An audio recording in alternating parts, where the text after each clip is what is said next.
L'actualité internationale maintenant avec une tension qui redouble en Tunisie après une vague de violence sans précédent impliquant notamment des groupes salafistes et des casseurs.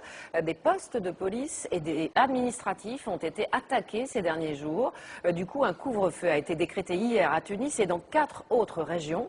C'était la première fois depuis mai 2011 et le fameux printemps arabe. Amira Swilem.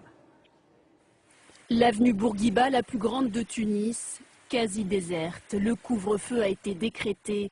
Quelques heures auparavant, des violences ont éclaté dans ces mêmes rues.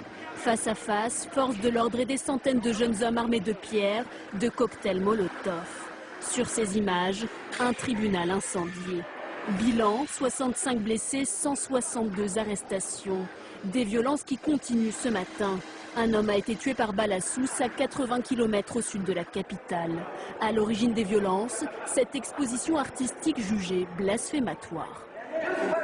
On est venu voir l'exposition de nos propres yeux, voir s'il y a ou pas une atteinte au sacré, et voir si on porte plainte ou pas contre vous.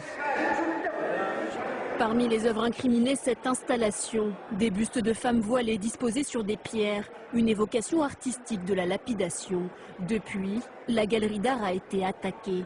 Face à cette montée de la violence, le gouvernement tunisien, islamiste modéré, met en cause le travail des artistes. La liberté d'expression est garantie, mais cette liberté ne doit pas devenir blasphématoire.